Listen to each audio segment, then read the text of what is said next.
I'm excited actually. Like if there's a multiverse, right now we talk about multiverses, in the Marvels and the DCs. Are we thinking about any crossovers, Diesel time, anytime soon? Hello, everyone. Welcome. My name is Raul. This is DJ PJ. It's time. Oh boy, oh boy, oh boy. Let's get into it. What makes KALACA special to me is that he has like the spirit of a superhero, but he's not at all a superhero. He's a guy with a job, and that job is to put on a silly mask, or I guess he never takes it off, but he wears a mask and he wrestles other masked men in the ring. And so it's not like Batman who puts on the mask at night to go out into the city and fight criminals. He's more a guy who's living his life, and he has this privileged life. He's an entertainer. He makes more money than the average Mexican citizen who goes to see him and, cheer at the show.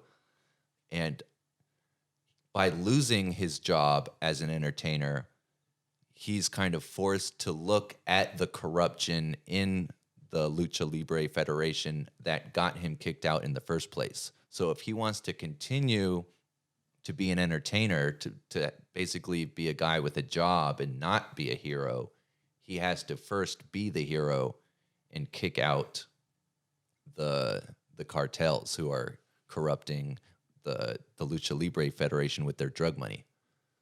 So it's not like anything that's on the market that I know of. A guy who knows how to play fight. He doesn't know how to actually beat guys up, but he's kind of forced to join this team of vigilantes who actually shoot guns and actually murder gangsters. And he's more of their mascot because, that's not his wheelhouse at all. So it's like, how does this guy with no shirt and no gun, how does he take on, the drug cartel? Yeah. Well, he's not actually doing it so much. But he still drives the story. It's his desires, his goals that moves everything forward. And they're almost like joining forces around this guy. Like, man, if we can lift him up, then he can lift the Mexican people up. So we're going to back this guy up because of what potential he brings to the culture. Right. Like what Batman tried to do with Harvey Dent at the end of The Dark Knight. Like uplift the idea of like they're willing to get their hands dirty to uplift like this guy who's clean. Who's doing it cleanly. Yeah, so same way Batman was willing to not be the hero, but rather be the knight, so that Harvey Dent could be the day, so to speak. Right. Yeah. So while Mexico is being corrupted, while the people are forced to be pulled over by cops who won't write them tickets, but instead just want their pesos, here's a guy who can say no, ask for the ticket, say no to the drug culture. We can force this culture out and have our culture be one that is, celebrated and beautiful. And so, by getting rid of the narcos and having this guy be the champion of the people and having people, be adoring of him, they themselves can feel the inspiration to act heroically in their own lives. Right. That's pretty dope. Versus Batman just goes out and beats the crap out of criminals. The average Gotham citizen is probably terrified of Batman. Just break bones and stuff. I'm excited actually. Like if there's a multiverse, right now we talk about multiverses, in the Marvels and the DCs. Are we thinking about any crossovers, Diesel time, anytime soon? I'm so pot committed to KALACA right now. I have two other characters that I want to eventually get around to. One is a caveman, and Caveman Charlie will probably never, that's a comic I used to write in high school, but I wanted to kind of rewrite as an adult to give it more of like a graphic novel story versus just like silly caveman nonsense. Yeah. But what I really think I'll actually get around to is this character, Jerry Curl Joe, who is a homeless drug addict with Jerry Curls.